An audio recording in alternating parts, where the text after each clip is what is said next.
دل کرتا ہے آج وقت رک جائے اور آپ کا ذکر ہی ہوتا ہے.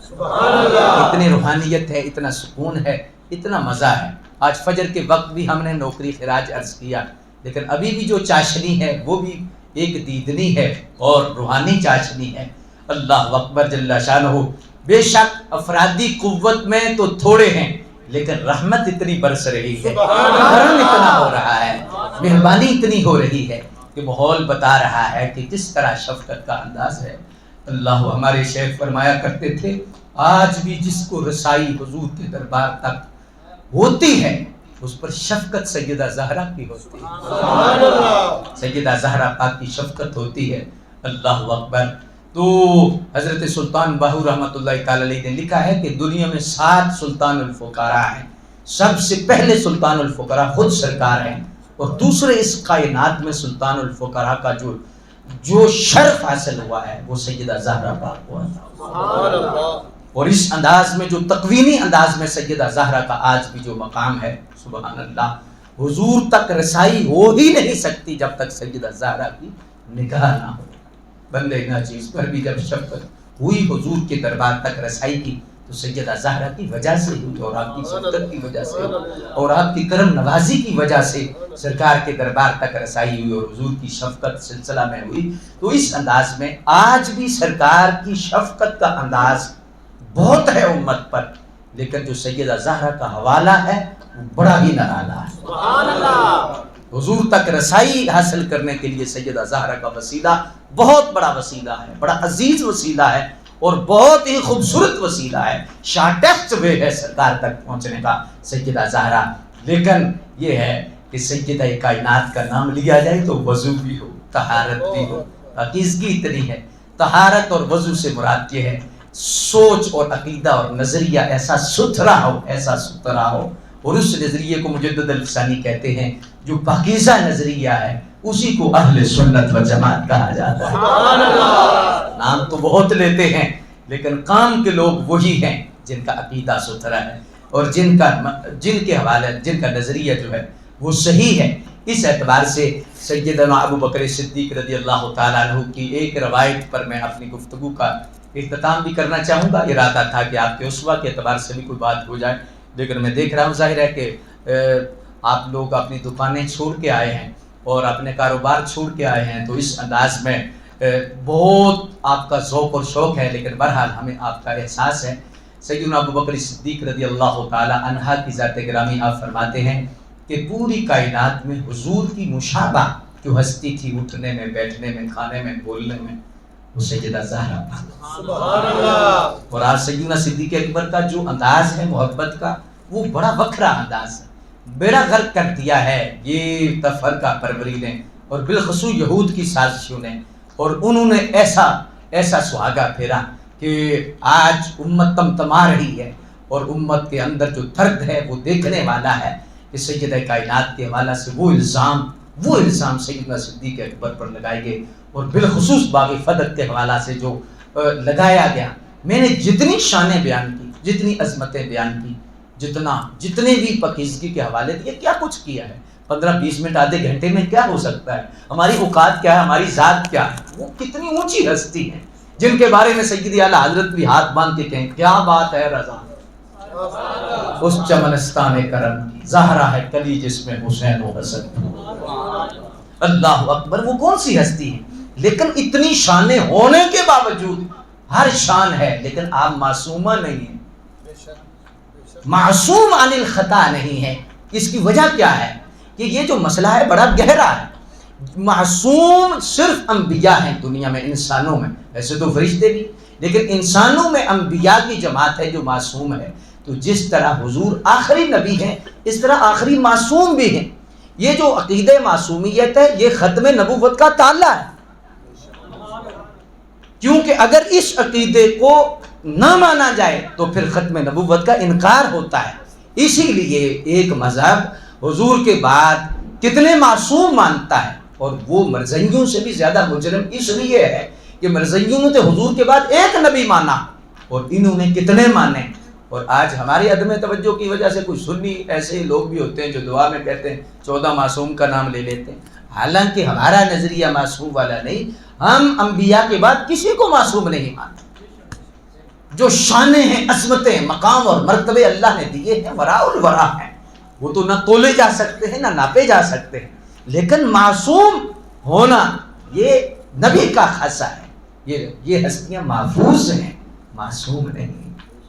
اللہ اکبر. اور اس انداز میں باغ فدق کے اعتبار سے، جو آپ کی ولادت کے اعتبار سے بھی آج سوشل میڈیا کو دیکھیں، مجھے بچے دکھا رہے تھے کہ کس طرح تماشا لگا ہوا ہے اور کس طرح کے انداز میں سیدنا صدیق اکبر رضی اللہ تعالی عنہ پر وہ تیروں کی بارش ہوتی ہے. اصل میں یہود کا پروگرام وہ تھا کہ اسلام کی بنیادوں کو ہلایا جائے، کہ وہ آپ کی صداقت کو چیلنج کیا جائے، آپ کی عدالت کو چیلنج کیا جائے. تو اس پر یہ ڈھگوسلے لے کر آئے اور یہ سارے کا سارا پروگرام اور شر کا جتنا اندازہ لے کر آئے کہ باغ فدق جی ظلم ہوا، دیا نہ گیا، آئی روتی رہی، یہ ہوتا رہا، وہ ہوتا رہا، سارا سلسلہ ہوتا رہا. مقتدر سامع حضرات، سو سنار دی ایک لوہار دی بہتیاں گلاں چ فائدہ کوئی نہیں. ایسا نیڑیوں گل مکاؤنی ہے، وارث شاہ میاں گلوں کریے جڑی اگاں بھی کام آونی. ہمارا سوال ہے باغ فدق کے اعتبار سے، اور یہ سوال ہے، پہلی تو بات ہے کہ حضور کی جو وراثت ہے وہ اور ہے، یہ وراثت ہے ہی نہیں. اور اس میں حضور کی وراثت مال نہیں، حضور کی وراثت علم ہے. بہرحال مان بھی لیا جائے کہ وہ باغ جو مال فے تھا، اور پھر مال فے کا بھی حکم اور ہوتا ہے، یہ گورنمنٹ کی کنسٹڈی میں ہوتا ہے، اور ریاست کا یہ مال ہوتا ہے جو مال فے ہوتا ہے. یہ باغ فدق مال فے تھا. بہرحال اس کو بھی چھوڑو، وراثت کو بھی چھوڑو، مان لو کہ حضور کی وراثت تھی. مان لیا ایک منٹ کے حضور کی وراثت تھی اور سیدہ زہرا وراثت لینے آئی تھی.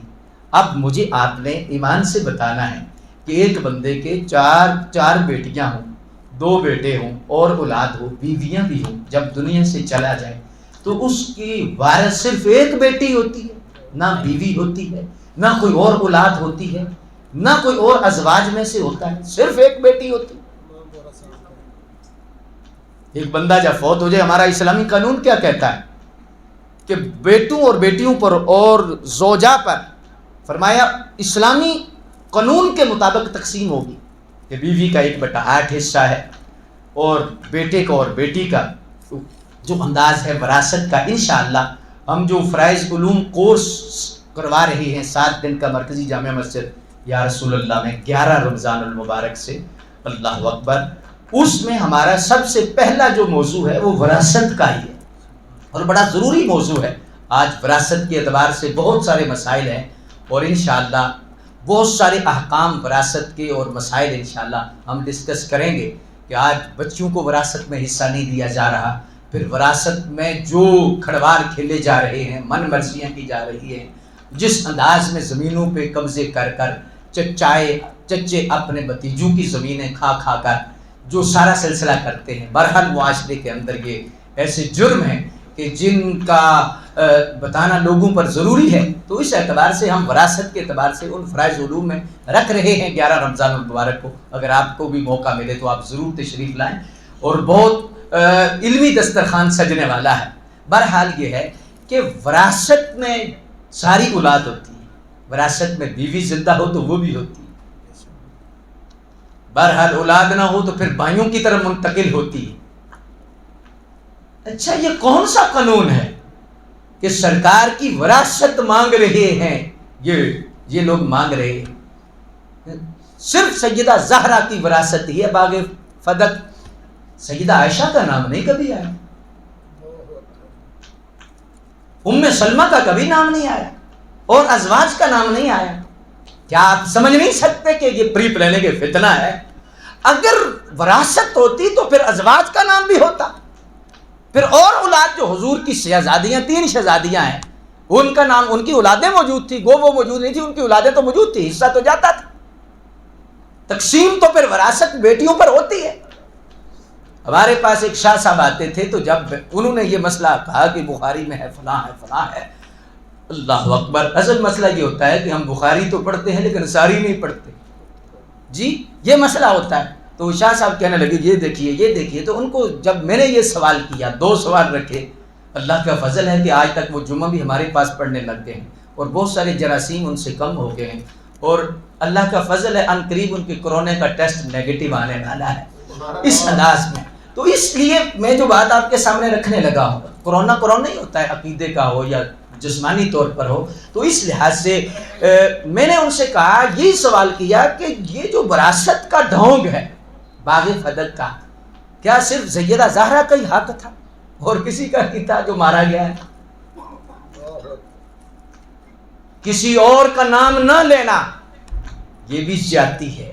اگر آپ کی وراثت بنتی ہے تو، اگر نہیں بنتی تو یہ فتنہ کتنی بڑی زیادتی، سیدہ زہرا پاک کے ساتھ بھی زیادتی ہے، اللہ اکبر، اور پورے اسلام کے ساتھ زیادتی ہے۔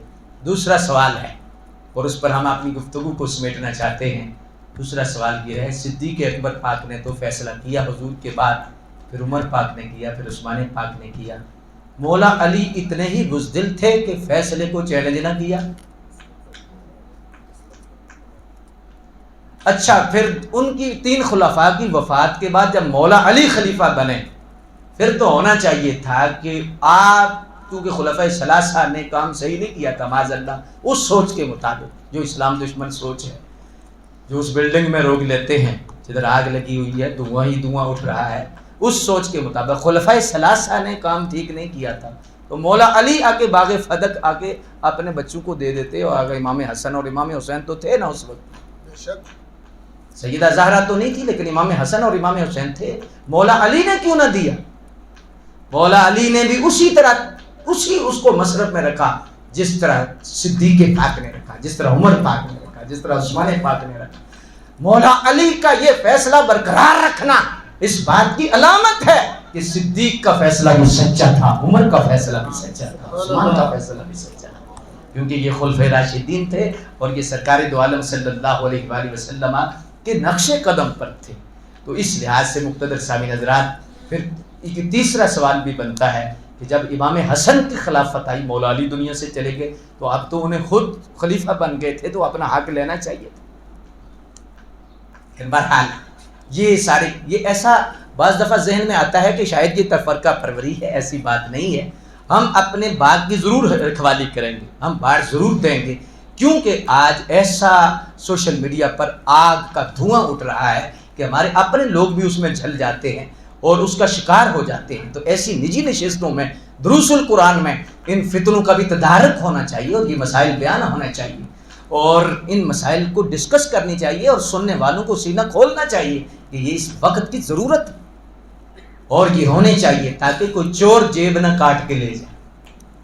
اللہ تبارک و تعالیٰ سیدہ کائنات کے توسل اور تصدق سے ہمارا بیڑا پار فرما دے، اور ان کی بارگاہ میں آج جو نوکری حافظ صاحب اور ان کی ساری ٹیم، مسجد کے منتظمین، ماشاءاللہ بڑی عرصے بعد زیارت ہوئی ہے ان کی، تو ان سارے جتنے لوگ ہیں ان کی حاضری کو اللہ تبارک و تعالیٰ قبول و منظور فرمائے اور سرکار کے صدقے سے اللہ ہمارا بیڑا پار فرما دے۔ آج خوش بختی ہے میری بھی اور آپ کی، چند گھڑیاں ہم نے سیدہ زہرا پاک کے نام کی ہیں، سیدہ کائنات کے نام، یہ گھڑیاں قبر کی روشنی کا سبب ہے، آخرت کی نجات کا سبب ہے، اور سچی بات ہے، میں یہ دل سے بات عرض کر رہا ہوں، یہ وقت ایسا وقت ہے کہ اس کا وزن قبر میں ہوگا، اس کا وزن حشر میں ہوگا۔ اللہ اکبر، اللہ ہماری حاضری کو قبول و منظور فرمائے۔